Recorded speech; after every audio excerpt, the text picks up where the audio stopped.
Então, hoje a gente tinha o item 22, capítulo 4 e 5 do Em Busca da Verdade e o 24 do Jesus, o Evangelho à Luz da Psicologia Profunda.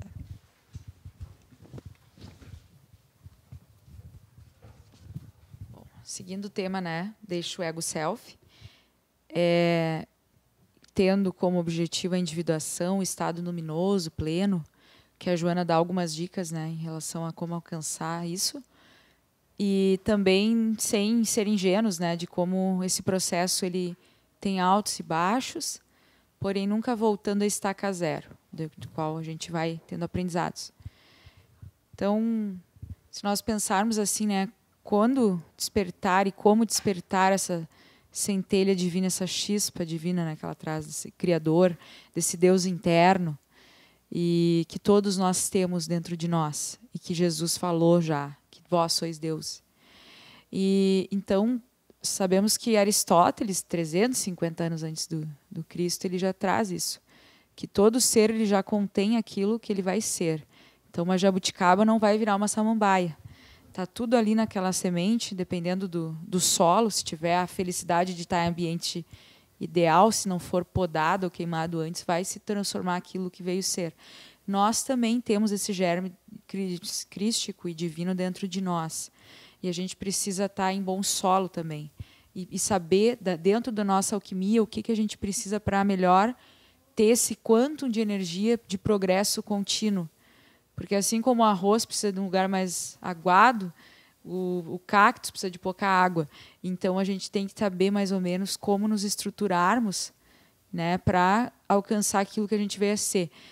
Porque, segundo consta Aristóteles, aquilo que a gente consegue ser, isso é a felicidade.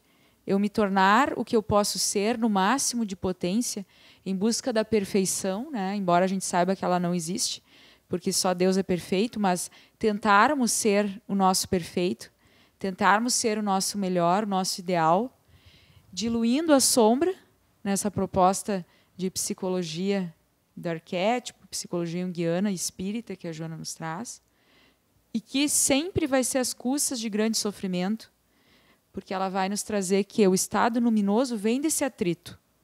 Então, tudo que a gente conquista nesse planeta vem através do atrito. Na ordem cósmica lá, universal, existe isso. Aqui a gente, através do atrito entre a persona e a sombra, do embate do ego com essas questões da sombra, é que a gente vai conseguindo chegar mais perto do si mesmo, que é o self, que é essa centelha divina. Então, mesmo os planetas, quando se chocam, eles formam as estrelas, não é mesmo? Então, nós temos esse potencial dentro de nós. Mas nós também fomos desenvolvendo, tendo em vista a nossa história pregressa, em que ela traz que é muito normal que a gente tenha uma consciência de culpa, porque a gente tem questões, né, de outras vidas e tempo perdido, geralmente. E é normal que seja, porque o nosso nível evolutivo ainda é de muito erro e acerto, então a gente ainda está errando bastante, então vamos ter consciência de culpa. Tendo essas sucessivas reencarnações, nós vamos lentamente acordando para esse ser divino que está dentro de nós. Nós passamos do estado das sensações para as emoções e para os sentimentos, que não é pouca coisa. E por isso que a Joana vai dizer que, claro que a gente ainda quer um amor correspondido, porque os nossos sentimentos são muito inferiores ainda. Então é natural que seja. Então eu fico pensando, que nível é esse em que o amor já não precisa ser correspondido, porque só se ama. E daí ela traz o exemplo de Jesus, que se doou inteiramente, ela fala isso, ele se gastou todo aqui. Eu fiquei pensando nessa metáfora nossa com o ego, né? Que a gente se economiza ainda, normal, a gente tem aquela coisa ainda. Nos criaram assim, a gente sabe disso, né? Então ele se doa inteiro, ele chega à conclusão que ele vai se doar inteiramente, como prova de como agir para a humanidade, né? Ou seja, ele faz questão de se doar inteiramente, justamente para ensinar como que não os sãos, mas os doentes deveriam agir. Então, a gente não tem que olhar só, embora seja importante, para o anjo. Tem também o demônio, né? Tem um lado que ainda a gente não identifica ou que a gente ainda não consegue acessar porque ele se apresenta pela porta dos fundos. Então, é justamente esse lado dos mendigos, dos marginalizados, das prostitutas, dos infiéis, que tem que ser escutados e levados à mesa, e ser ouvidos e serem, de novo, voltar ao caminho, né? E quando ela traz essa questão do Cristo interior, o que significa para vocês isso, lendo os capítulos, assim? O que vem à mente, assim, quando a gente fala desse assunto?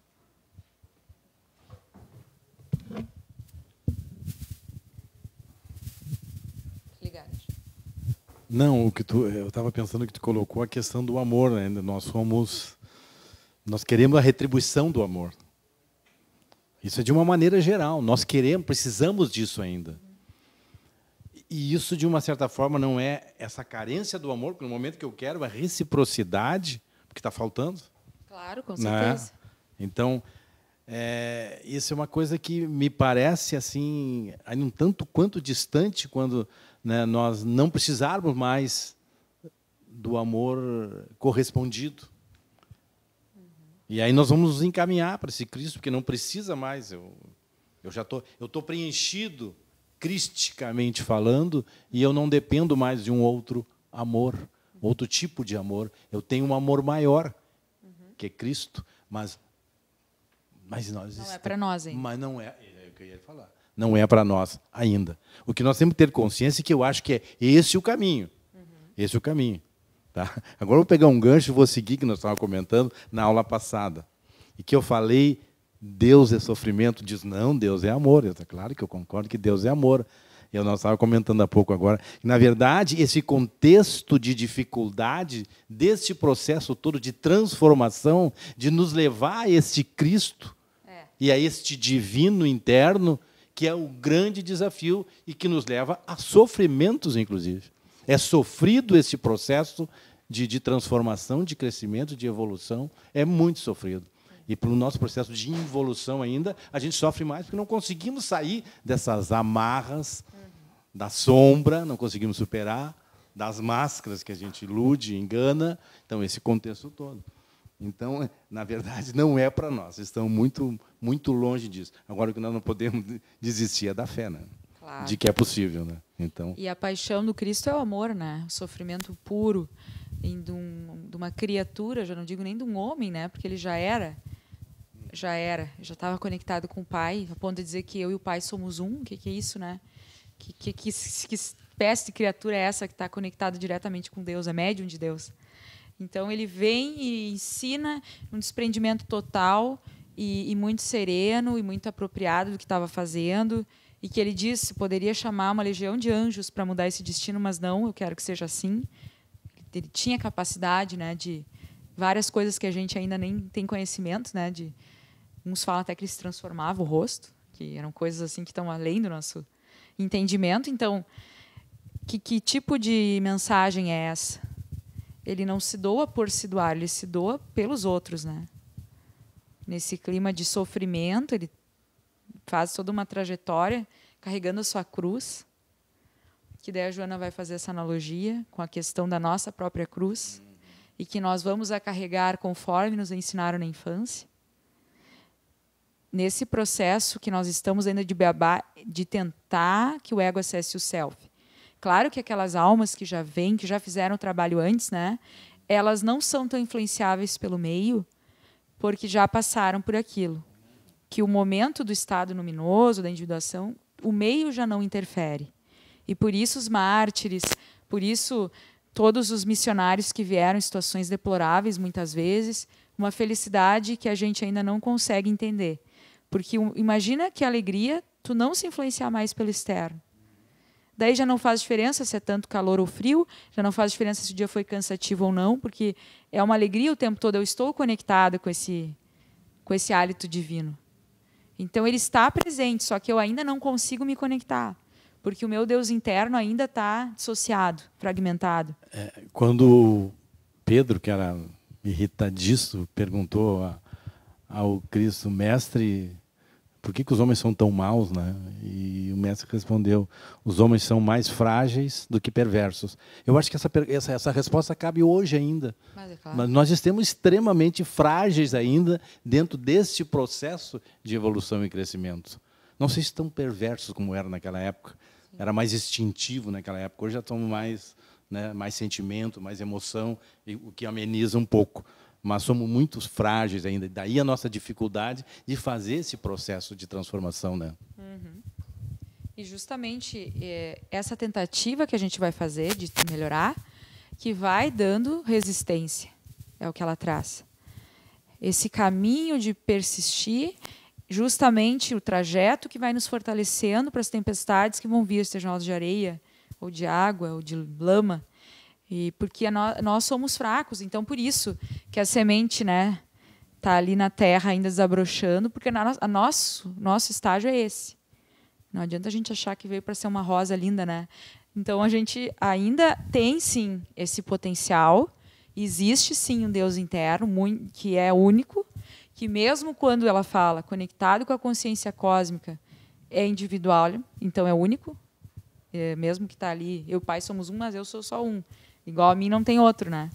Então, mesmo assim, nós temos essa potência dentro de nós. Só que, realmente, respeitar onde nós estamos, as nossas fragilidades, inclusive, mas tendo em vista que o caminho que o Cristo nos trouxe é esse, de autoburilamento, de perseverança, ao ponto que a Maria de Magdala foi eleita, né? Com toda a vida errante dela, foi eleita para ser quem viu a reencarnação do Cristo, né? O retorno, né? A materialização, vamos dizer assim, não reencarnação. Então... E é por isso que ele coloca, na verdade, a transformação, porque ela é possível exatamente porque nós temos esse divino, essa centelha dentro de nós. Sim. E partindo disso é que é possível esse processo. Claro. Né? É por isso que é possível. Se nós não tivéssemos esse contexto de força, de divindade, propriamente dito, né, nós não teríamos a condição de começar a dar os passos para o processo de evolução. Né?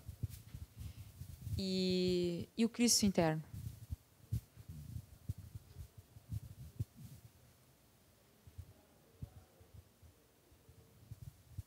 O Cristo interno, eu acho que ele faz parte desse divino, um potencial já dentro de nós.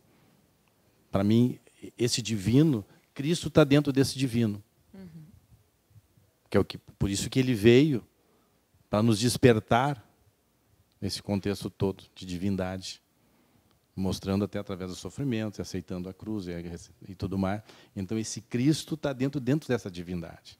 Só que ele veio como homem, como formato de homem, para dizer a nossa semelhança, de que o homem, figura, é possível acessar a essa divindade, esse crescimento, essa evolução. Mais ou menos por aí. Alguém quer falar sobre o Cristo interno?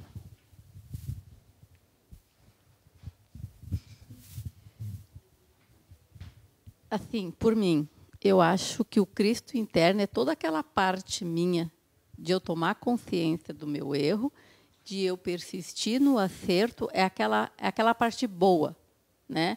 Porque todos nós temos o lado ruim e o lado bom. Eu acho que é justamente aquele lado da razão, do consciente, do certo, não envolver, eu vou fazer isso porque eu gosto de fulano. Não, eu vou fazer isso porque qualquer ser humano que seja coerente, digno, faria. Eu acho que o Cristo interno é aquele nosso lado bom, que faz de tudo que a gente cai, que a gente levanta e a gente segue, aquele foco. É uma fé que a gente tem de dentro da gente. Assim, eu mesmo não sei assim, explicar o meu sentimento, mas eu acho que é todo esse meu lado bom. Começa pela humildade, né? O humus da terra, ele começa realmente olhando, o que eu tenho aqui, então? Cair em si, né? Pode ser um trajeto difícil, como o do filho pródigo, que sai bem louco, né? E volta mendigo. E aceita, é uma alegria para o Pai, para o Self, para o Cristo interno, para Cristo, né? É uma alegria que uma ovelha volta, então. Mas pode ser algo, como ela fala, um processo natural de amadurecimento. Assim como a criança, né? Sai das asas da mãe, começa a dizer não para tudo, ali começa a se estruturar uma personalidade. Isso pode ser o natural. É que a gente também, muitas vezes, convidados, né, por essa sociedade em que nós aprendemos, você tem que ter para usufruir sensações. E muitas vezes, a Joana vai falar, isso fragmenta a nossa alma em pessoinhas. Então, eu tenho que trabalhar para isso, mas eu então renego muito de outras coisas. Enquanto essas ovelhas não voltarem, eu não vou conhecer minha totalidade. Que Jesus faz aquela analogia, né? Que imagina um pastor que perdeu uma ovelha. Tu não vai continuar e deixar que ela se lasque, né? Tu vai querer resgatar a tua ovelhinha. Daí qual é o trajeto que tu vai fazer? E daí quando resgata, É esse lado bom. que alegria, voltou essa energia que estava lá na infância, ressentida. Num trauma, numa ideia errada, né? E quanto mais forte esse trauma, mais longo é o tratamento. A gente tem essa criança ferida, né? Todos nós, que vem num estágio de ingenuidade, de pureza, de espontaneidade, de sabedoria, né? De conexão com a natureza. E depois a gente vai dissociando. Uma observação da psicologia do mestre foi quando ele delegou aos seus apóstolos que fosse fazer a caminhada, a peregrinação e as curas. Aí ele dividiu em 6 duplas, porque eram 12, né? E 2 duplas ele escolheu os opostos. Uma que foi o Judas, que ele botou junto com o Tomé, que eles se detestavam, e botou o Pedro com o Mateus, que se detestava, porque o Mateus era um cobrador de impostos, dos impostos, né? Então, ali ele aproveitou a situação de jogar este Cristo dentro de cada um para desenvolver o divino, ou seja, o atrito. Né? Ele usou os outros se davam mais ou menos, mas essas 2 duplas que eram difíceis de se aceitar e se repudiavam muito. Então aí que a gente, quem tem a caminhada, o entendimento dele, a percepção dele de fazer com que venha esse divino, né, que é o potencial que nós temos através das nossas relações, enfim, do nosso. Né. Isso me chamou a atenção quando ele fez a separação das duplas, né, de claro. coisa. E assim como nós nascemos numa determinada família e que nós temos uma determinada questão, então realmente nada é por acaso e tudo visa não ao masoquismo, tudo visa ao crescimento através desse sofrimento quando bem aceito. Daí ele vai trazer também, a Joana vai trazer, né, que quando digamos, num desenvolvimento patológico, tá? Muito identificado lá com o mundo da mãe, com o mundo, né? Eu tô ali recebendo ainda da vida, não paguei o preço por isso, né? E tudo que me aconteceu de ruim é por causa dos meus pais. Então, aquela oportunidade eu perdi porque tu me tratou dessa forma e querendo ou não há um regozijo do ego ali, né? Porque o ego está acomodado e não precisa nada. Todo esse estancamento, né, porque a gente sabe que as coisas são contínuas e fluídas, as coisas da alma, a energia ela flui, o amor, ele se transforma, essas coisas adoecem. Então, essa alminha ela está ainda projetando no outro. Né? Isso vai criar um sentimento de patologização, que a Joana vai trazer para nós. Enquanto está ainda nesse esquema de culpar o outro, porque o ego arrogante, egoísta ainda está identificado, não há amadurecimento. Tem que haver um rompimento, tem que ver aquele momento da jornada do herói, que paga o preço, que vai para o mundo. E daí, mesmo com as suas dificuldades e quedas, vai amadurecendo. E muitas vezes, esses sim são processos um pouco perversos, né? Perversões do ego, que acaba se apropriando e querendo negar a existência do self. É como se fosse uma escola, né? Tu só aprende, tu só passa de ano através da experiência. É a mesma coisa, né?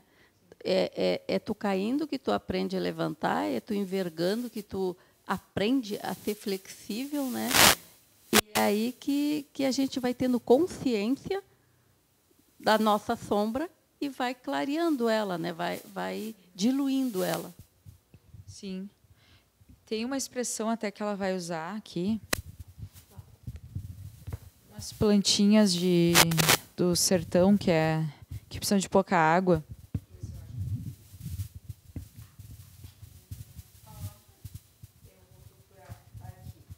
116, algarrobas. Eu adoro as algarrobas.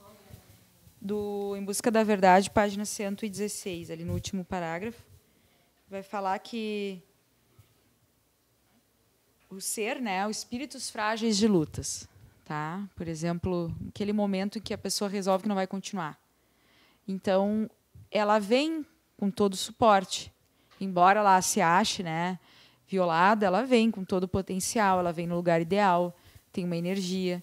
Então, possui algarrobas para comer, que são essas plantinhas que, embora ásperas do deserto, que tem pouca água, elas alimentam. E daí, quando ele vai perdendo isso, ele sente a necessidade de ter aquilo que não consegue ter, às vezes num processo demorado de depressão, ou numa influenciação mais demorada, né, de obsediação, que a gente sabe que existe. Principalmente, ela vai falar nessas oscilações de humor. A gente se perde muito nesse destemperamento, damos acesso para iniciar um processo obsessivo. Então, aquilo que eu já não tenho mais, que pode ser minha saúde, pode ser minha juventude, pode ser um relacionamento, pode ser uma oportunidade, ou algo que eu não vou poder mais falar para alguém que já se foi, não importa o que, essas algarrobas, que era ruim, mas ficou pior, né? Que agora eu estou sem alimento nenhum, porque eu botei tudo fora, não valorizei, apesar da grosseria daquele alimento, eu não valorizei. Eu entro daí nesse processo doentio de não ter nem o básico. Então, eu vou ter que recriar novamente um alimento, vou ter que recriar para valorizar aquilo que antes me era fácil. E dela fala, embora algumas coisas sejam insubstituíveis ou que não retornam mais, por exemplo, um fígado que eu usei demais, sempre a gente vai poder renovar situações e novos trâmites, novas situações de evolução moral, espiritual. Não importa a situação. E isso não tem a ver com a idade física, biológica, porque muita gente sabe, mesmo no envelhecimento, há uma indignação com aquilo que se acha que se foi, né? E que se perdeu por algum motivo ou outro, não se valorizou, e se estanca. Para na hora de trabalhar, já não serve para nada. Não se usa esse potencial criativo em favor de si mesmo, né? Então, essas coisas são importantes também de falar, né? Voltando à questão da patologia dos que nascem doentes, né? E até tem uma colocação de Cristo que diz: os que nascem doentes já estão mais próximos da cura, né? Mas a dificuldade que muitos pais têm em aceitar essa questão das patologias que nascem seus filhos, né? Sim. E em contrapartida a isso, tu vê exatamente outros pais assim convivendo plenamente bem com patologias iguais, deficiências mentais e tudo, uns assimilando, adorando, cuidando e sem nenhum tipo de coisa com relação àquele filho. A minha vida ganhou sentido a partir desse filho, né? A minha vida ganhou... porque, acima de tudo, ele é o filho, foi identificado, ele é o filho. Agora, se ele é o bonitinho ou não é, ou veio dessa... Ele é o filho. E esse contexto de luz que está dentro desses pais, que é isso aí, não é? Identificar que não é...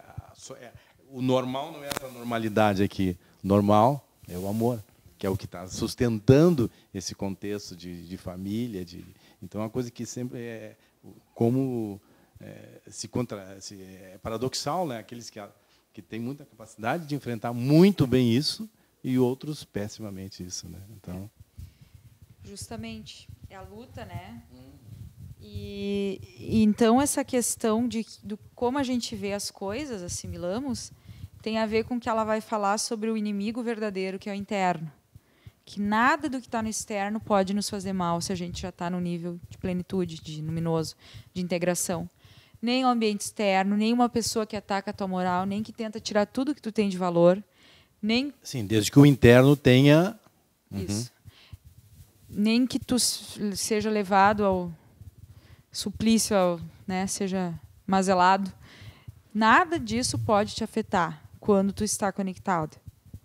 Então, como a gente ainda não consegue lidar com esses aspectos deficientes nossos, que pode ser o filho, né, deficiente, é um aspecto nosso, a gente acaba negligenciando e a gente não acolhe, e é muito pior, porque o mundo daí passa a ter essa coloração, esse sabor desagradável. Porque quando o Divaldo é questionado, ele fala que ele vê muito amor. Ele nunca viu tanto amor como tem agora.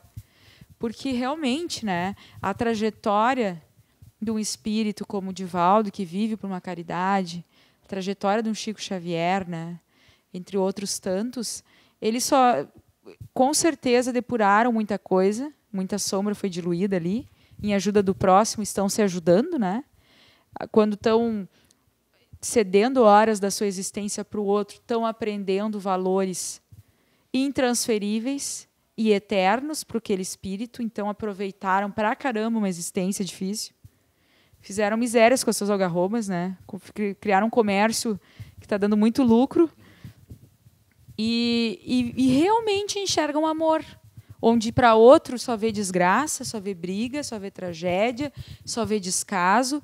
A Joana vai falar também, acho que em alguns seminários, alguns anteriores que a gente viu, que a nossa tendência de reclamar da falta de tempo é porque não estamos valorizando o afeto. Achei isso bem interessante. Porque se nós valorizássemos o afeto, ou seja, o que realmente importa, nós não íamos ter a ilusão e a impressão de que estamos sem tempo. É um pouco difícil entender, não dá para pegar muito. Essa tendência que a gente tem, eu não tenho tempo suficiente para fazer minhas coisas, né? É muita correria, não há como eu tirar tempo para apreciar uma paisagem ou para dar um abraço em alguém querido.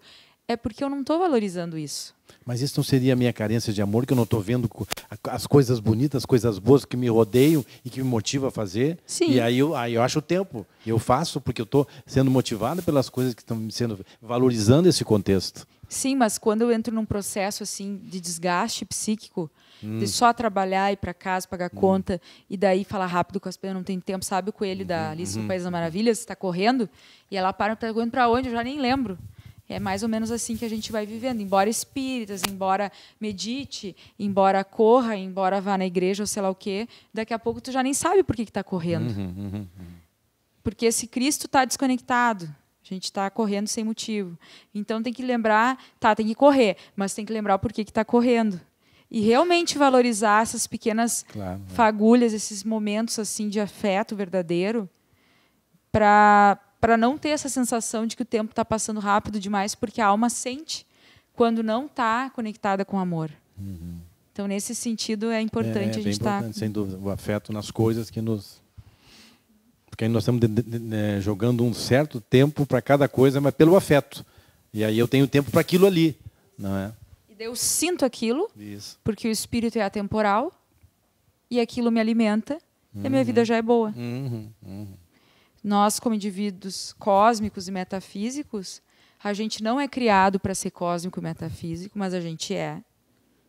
Então, a gente cresce meio bitolado, né, que nem aqueles cavalinhos com uma viseira do lado, só, né, caminhando e tal, até que a gente começa a ver que tem coisas ao redor, além daquela estrada, e coisas bonitas, né, outras não tanto. Só que aquilo vai nos dando uma certa liberdade também, de realmente poder ser quem eu tenho que ser. Daí vai de cada um, né? De expandir isso.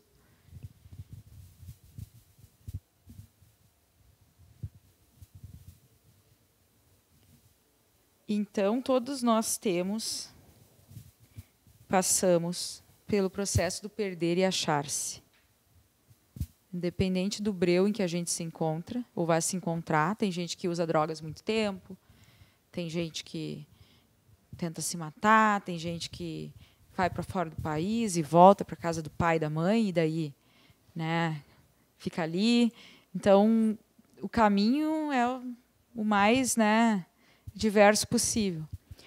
Ela faz uma associação, né, com aquele arquétipo junguiano do mito da Adão e da Eva também, né, em que a nossa psique ela é assim, ela nasce divina, espírito ignorante, né, e vem direto da fonte criadora.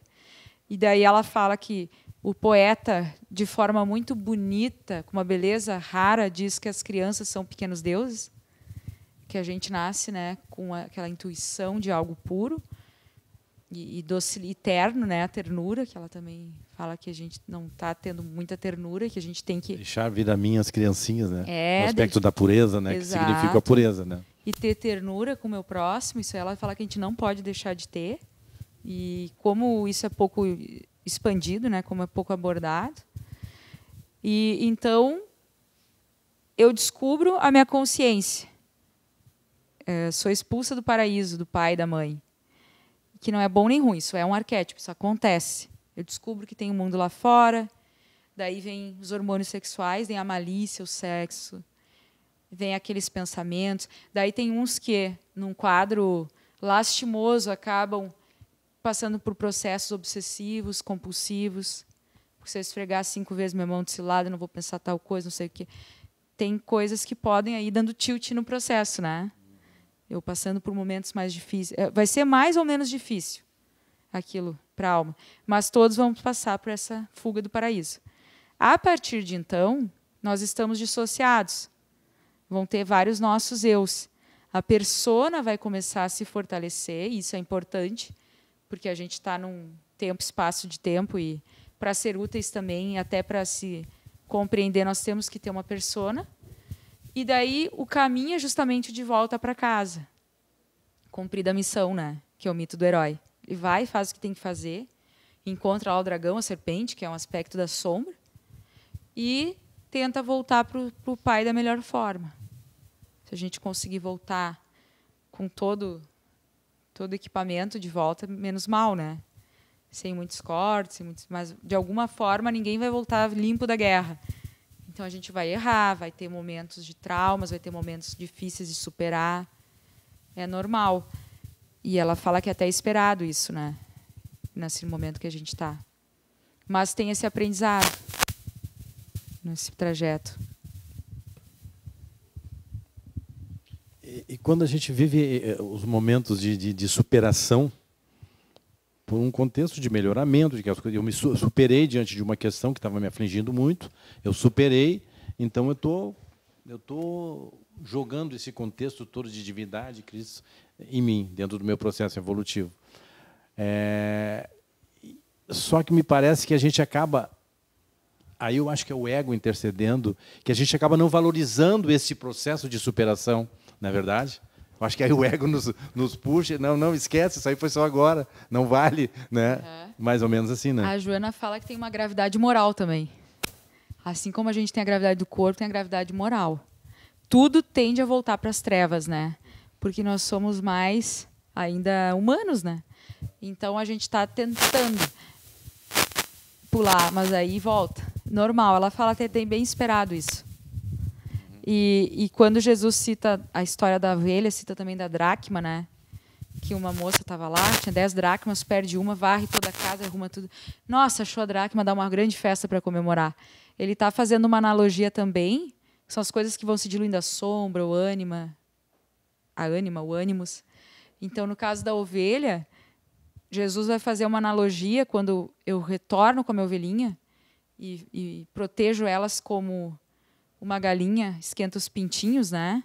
Esse lado terno e sensível do homem, com a ânima, né, cuidadosa, e que, claro, teve que ter uma energia mais enérgica ali para o cachorro afastar a ovelha, para trazer de volta, né? Ele tem que, não é assim, tudo lindo, mas renova essa energia feminina.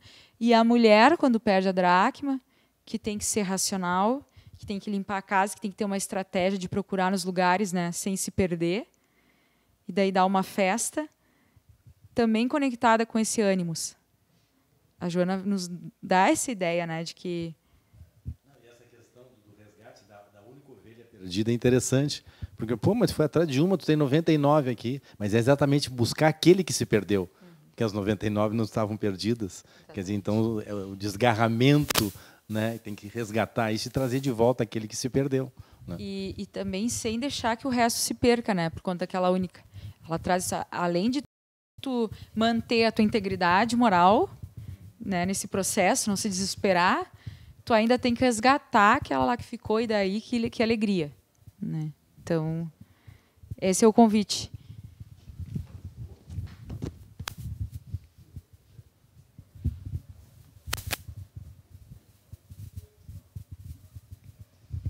Achar-se é muito mais importante que achar. Achar-se. E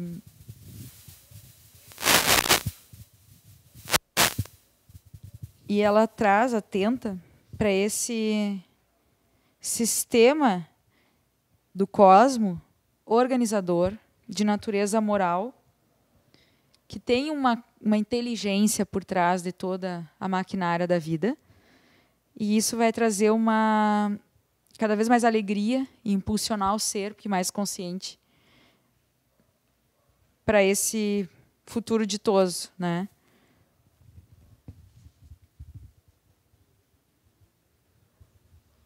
E esse momento que a gente está vivendo, então, antigamente era uma cultura da vergonha e da culpa, então nada podia, era muita castração, tudo é igreja, tudo é o superego, né? Mas agora é o narcisismo, o exibicionismo, a falta de senso do pudor, a extravagância do poder.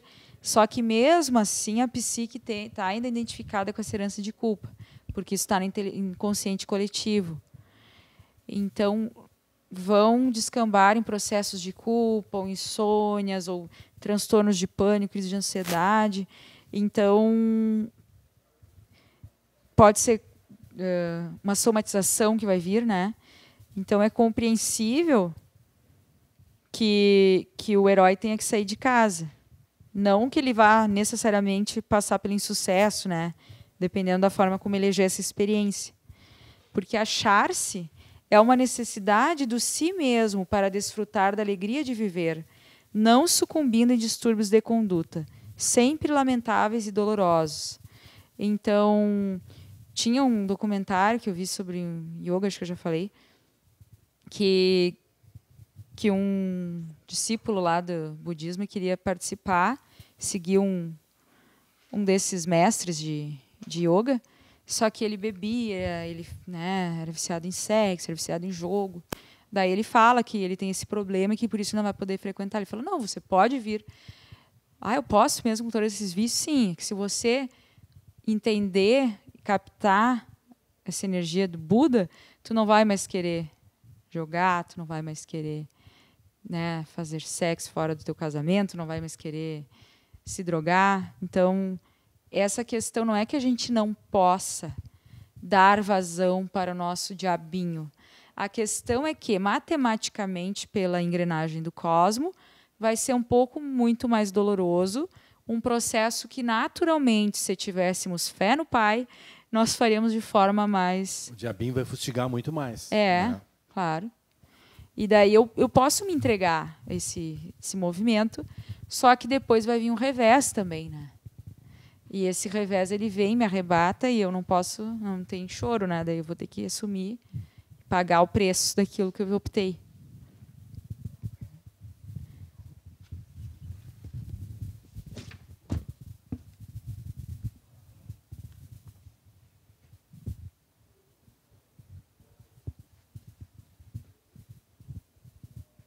E essa questão, né, da sombra e da persona, que o irmão mais novo seria a sombra da parábola, né, do filho pródigo, e o mais velho é a persona, a Joana faz uma alusão aos nossos conteúdos, né, da nossa sombra, que muitas vezes a gente ignora, porque a persona não aceita, ou seja, eu não aceito esses defeitos que eu tenho em mim, eu não sou assim, ou os outros não vão aceitar que eu pense diferente, ou que eu haja diferente, e eu muitas vezes expulso esses meus aspectos, e para retornar é mais difícil, né? Então, esse embate entre ego, entre sombra e persona, tem que ser comunicado pelo ego. O estado de individuação, o estágio de si mesmo, ele tem que passar pelo ego. Aí que está o triunfo, aí que vem a alegria, quando a gente consegue se conscientizar dessa individuação. Então, essa dissociação, que é realmente esse objetivo do psique, é de olhar para todos os nossos elementos que a gente consegue ver e costurá-los, né, em prol desse Cristo interno, para dar voz, para dar vazão para esse Cristo interno, que habita em mim, que me traz bom ânimo, que me traz prazer, que me ausenta do sofrimento dessa vida. E é interessante porque a gente vai criando subpersonalidades, várias pessoinhas dentro de nós que habitam, né, cada qual com papel, tão comprometidas com a sombra, se alimentam, se retroalimentam, de alguma forma se derivam da sombra, querem dizer algo ao nosso potencial. E ela fala que a gente tem que vigiar elas, vigiar e orar, porque a gente não vai dominar. Não vai ser livre, né? Não vai conseguir cortar da própria cauda. É que nem o cachorro atrás da cauda, né? Desesperado atrás daquele, consegue morder e sai morrendo de dor, né? Mais ou menos isso. Então, ela diz para a gente preservar o bom humor, evitando as suas alterações de quê? De humor, que abrem espaço para a interferência dos espíritos inferiores, que pululam em toda parte, tá minado, gerando alucinações e ressentimentos, portadores de enfermidades de várias etiologias, produzindo infelicidade e desar, página 99. Então, realmente, ela deixa bem claro, né? Como é fácil se perder. E ela dá a dica que o bom humor, o Jung vai falar, a psicanálise vai falar, é um mecanismo de defesa nobre, é uma forma de inteligência psíquica, é uma sugestão, os espíritos de luz eles são bem-humorados. A gente realmente nasceu para ser alegre. E, infelizmente, muitos de nós crescem com a ideia de que não nascemos para ser alegres e felizes, porque fomos ensinados assim. Que a Joana traz, que a forma como nos ensinaram a carregar nossas cruzes na infância, nós vamos usar mais tarde. Então, a forma como os nossos pais ou mães eram depressivos, amargurados, pessimistas, vão dizer muito a respeito de como eu vou agir mais tarde. Então, eu vou ter que, às vezes, recriar esse processo dentro de mim. E, às vezes, a própria figura da religião como um pai arquetípico ajuda muito para conseguir mudar a forma como eu estou vendo. Porque sempre o inimigo está dentro de mim. Essa questão da alegria, do humor, está ligado na época lá em quando se viam as pessoas alegres com a convivência, com as notícias do Cristo, né? E que ficavam muito alegres. E aí derivou a palavra entusiasmo. Quer dizer que a palavra entusiasmo quer dizer inspiração divina.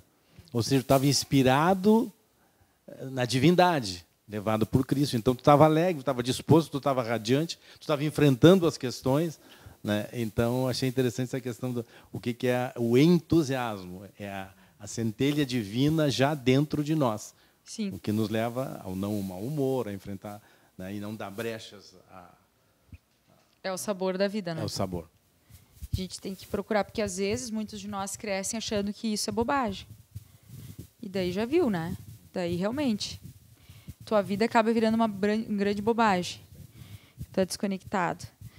E aí, com a nossa tendência, às vezes a gente reprocha alguém pelo comportamento malsão lá atrás. E o que tem que fazer? Pisar em cima da pessoa e se mijar rindo? Não, né? Ela fala que a gente tem que buscar corrigir o erro, porque sempre que possível, sem criar-lhe conflitos de inferioridade, que o podem empurrar para situações mais deploráveis, lá como o caso do táxi, né? Que ele acaba... A falta de gratidão daquele que recebe a muito custo, né, de volta seus documentos, causa um estado de tormento, porque a gente tem que lembrar que todos nós somos frágeis. Então, às vezes, a menor das coisas que para mim é uma bobagem, porque eu sou um truculento, só penso em mim, para o outro pode acabar com o dia. Então, a gente tem que ter esse cuidado de tentar sempre erguer. A questão do retorno do amor, né? O retorno do amor. Né? E, como diz o Evangelho, sem intenção de os humilhar. Aí que está a tarefa.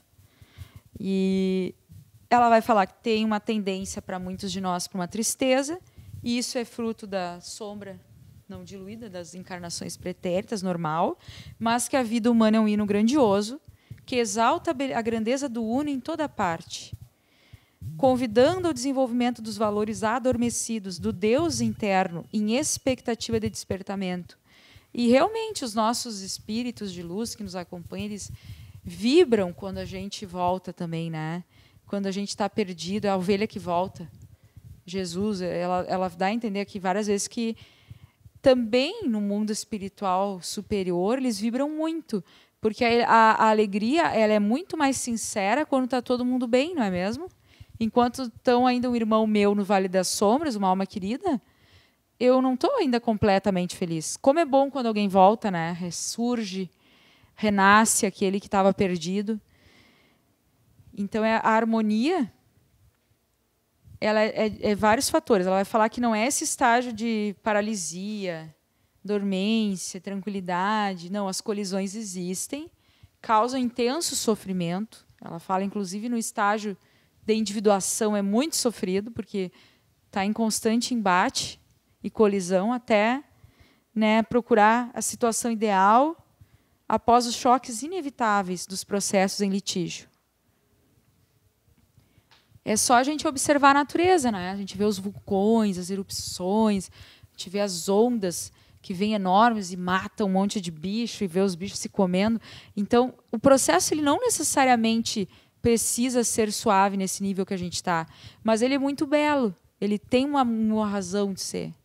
E às vezes a gente passa por situações muito difíceis, ou de seres que morrem de uma forma bestial, né? Cria com todo amor e carinho, alguém vai lá dar um tiro na cabeça e a pessoa morre. Desde ter uma fortuna e, de repente, perder tudo.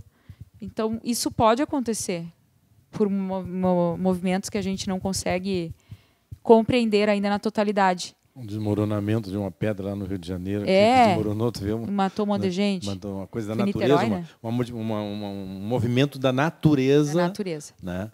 Mas, na verdade, o homem foi se instalar numa situação, né, não natural. Sim. Não deveria se instalar ali. Né? Isso tem que ser entendido, essa questão também.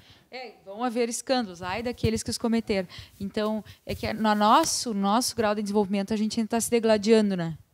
Então, ficam se torturando juntos, mas sempre no movimento da inteligência que visa o luminoso, que a nossa fatalidade é a plenitude, ela fala.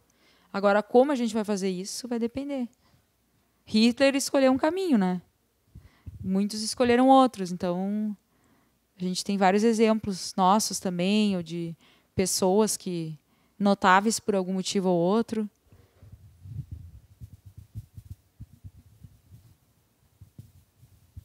E ali a dica que ela deixou, na página 103. A vida é um poema de júbilos. Rejubilar-se com tudo e com todos é o passo feliz para a individuação. Regozijai-vos sempre. Então a dica é essa: rejubilai-vos sempre, com tudo e com todos. É quando realmente o espírito consegue identificar que tudo está a favor dele, que todo sofrimento é belo, que tudo que acontece é como devia ser, e que depende de mim ir mais rápido ao encontro desse Deus interno, dessa beleza. Ela diz que esse é o passo para a individuação. Achei bem boa essa dica. Da paixão, ali na página 105, no capítulo 5. Desafios nossos, né? Misericórdia e compaixão. Misericórdia, mais do que piedade, também alegria no júbilo do outro. Ser misericordioso. Satisfação ante a vitória do lutador. A gente se emociona com aquele que conseguiu, né? Conseguiu chegar. Essa misericórdia verdadeira. Aquele que saiu e venceu. E tudo quanto você puder fazer, que seja realizado com, ela separa paixão. E bota em itálico, com paixão. Tem que ter paixão no processo. O processo ele não é externo.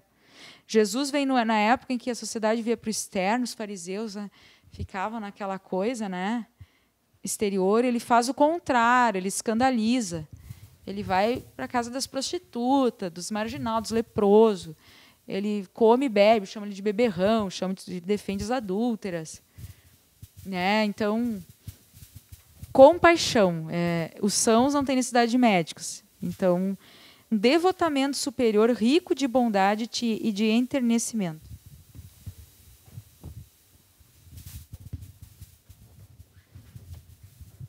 E que ele não se justificava, né? Então, nós, quando a gente está seguros, quando estamos seguros das nossas questões, a gente não fica se justificando, porque não vê mais maldade. Quem é aquele que se justifica, que tem medo? Aquele que tem a maldade dentro de si, que não reconhece. Quando eu estou seguro de mim, eu não preciso ficar falando para o outro, porque eu sou. Quem já é, não precisa provar. Então, Cristo não se justificava que estava lá fazendo o que estava fazendo. Ela dá mais uma dica ali na 109. O encontro somente será factível quando se resolver por autopenetrar-se, por buscar identificar a raiz do drama conflitivo, ou seja, todos os nossos dramas têm uma raiz, se iniciou de algum lugar, e encorajar-se a lutar em favor da libertação, regozijando-se com cada encontro, cada realização dignificante. Ela vai falar, em alguma obra também, que sempre é um remédio amargo, né? Quando eu tenho que sair do mundo da mãe e eu ver que a culpada dos meus problemas sou eu, bah, que droga, né? Porque tem um prazer em tu dizer que a culpa é, né, desse sistema duro que eu nasci nesse país, não tive a oportunidade de mostrar que eu sou brilhante, né? Então, imagina eu descobrir que eu tenho, sim, um trauma, que a raiz está em mim, que a partir dali eu estagnei nesse aspecto, porque eu me achava, sei lá, que eu era boa demais, ou que eu era ruim demais, ou que aquele não era o melhor momento, ou que eu não mereço, ou que sei lá o quê. Daí ela diz para a gente se regozijar quando desse encontro, porque ali voltou um filho perdido, ali voltou uma ovelha desgarrada, né? Então, aí começa esse processo, porque daí eu estou muito mais inteiro. Eu já sei quem eu sou, já não estou naquela ilusão de super-heroína de alguém melhor do que eu sou, né? O mais forte do que eu sou, do que o meu ego comporta. Porque tem isso, né, gente? O ego também ele tem um limite. A gente tem um começo, meio e fim na questão do ego também. Eu vou dar um salto muito grande, tentar, né? Começa a terapia, vou fazer todos os cursos de coaching ao mesmo tempo, vou pirar. Tem gente que quer descobrir, né? Entra lá numa crise de meia-idade daquelas e quer descobrir os fatores que desencadearam uma presunção soberba daquelas, né? As pessoas piram às vezes. Ou quer fazer intensivão no centro espírita, né? Às vezes a gente dá umas bloqueadas, assim. Se achar esse tom, né? Esse movimento tem que ser tranquilo, né? Não desesperado. Tem que ter essa vigilância interior, que ela fala do cão atuante, que está cuidando dos demais valores, a fim de que a harmonia do conjunto não seja perturbada. E ao encontrar o perdido, realmente ser se permita invadir pelo regozijo, a todos comunicando, mesmo que, sem palavras, o júbilo de que se encontra possuído. Alguém falou, né, que a questão do vento, que vergasta, né, ela fala que o vento que vergasta o vegetal dá-lhe também resistência e vigor. Então, às vezes, a vida me maltrata, mas é para eu ficar resistente. Que a tendência do ego dominador é achar que já está pronto, né? É a frase que eu mais gosto. Agora eu tenho que ser feliz, eu já sofri tanto. Você acha a última bolachinha do pacote, né? É o último negresco, mais fofinho. A última coca do deserto. Porque eu acho que realmente o que aconteceu foi um engano, né? Eu sou maravilhosa, já nasci pronta. Então agora está na hora de ser feliz. Agora esse ano vai ser de sei lá quem, né? De Oxóssi, de Oxum, sei lá quem. A cor vai ser dourada, então agora eu vou arrasar. Totalmente fora de mim, né? Porque tem um propósito belo se eu aceitar bem, né? E o sofrimento, por incrível que pareça, depende muito de como eu encaro isso. Às vezes não precisava sofrer tanto. Se eu não fosse tão orgulhosa, se eu não acreditasse tanto naquele trauma lá que eu tive no passado que não me deu conta. Se eu não me importasse tanto com o que os outros estão pensando de mim. Esses, né, cair em si, que são importantes. É nessa parte que, ali onde que diz que, que fala da coragem de prosseguir em qualquer circunstância, é nessa parte que diz que não é... A gente não ter uma doença física não significa que a gente é saudável. Né? A gente não ter uma doença física não significa que a gente é saudável. Assim como ter uma doença não significa que se é doente. Isso. É bem essa parte que tu estava... Ela traz isso, que a questão não é a situação em si, por mais deplorável aos olhos do mundo. A questão interna de saúde espiritual, aceitando aquilo que me acontece, tentando, dentro da minha condição, por mais difícil que seja, encarar da melhor forma. Aí que está a beleza. Porque nesse atrito, né, depois desse momento, algo melhor me espera. Algo mais belo vai se lapidar em mim. Que um diamante, né, ele vem depois de várias lapidações. A pedra bruta ela vai e é atritada de várias formas até milhares e milhares e milhares de vezes vir o diamante. E assim é também com o espírito.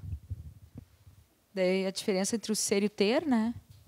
que a maioria das vezes ela fala que as pessoas que estão em volta do que tem estão mais interessados nas suas posses do que nele mesmo. E ela vai falar que, infelizmente, na maior parte dos casos, havendo exceções respeitáveis, claro.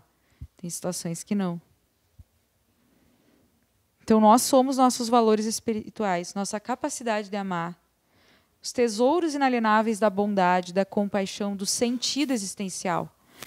O Jung fala que a gente suporta tudo, menos a falta do sentido. E quantas pessoas que têm muitas coisas dariam tudo para ter a fé que uma outra pessoa tem, ou o sentido daquela existência. Porque felicidade, paz de espírito, além de inalienável, é uma conquista, né, verdadeira de alma. Então, muitos não conseguem. E tem inveja, às vezes, mesmo sem se dar conta. Ela fala na 133, a ausência de suspeitas e de insegurança proporciona o bem-estar responsável pela felicidade. A ausência de insuspeitas, não, a ausência de suspeitas e de inseguranças proporciona a felicidade.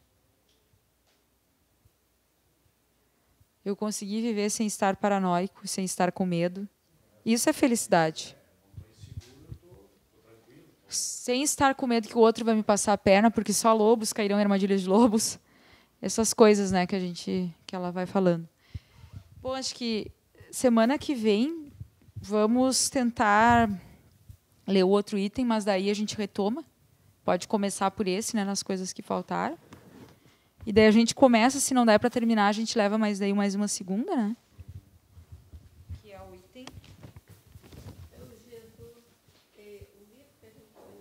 Esse aí tem coisas que falam a respeito também desse eixo ego-self, né, na visão de Jesus. É o item 23, capítulo 11 do Psicologia da Gratidão, o 10 do Encontro com a Paz e Saúde e o 6 da Plenitude. Daí a gente já lê, se conseguir ler, continuamos falando desse assunto depois também no próximo.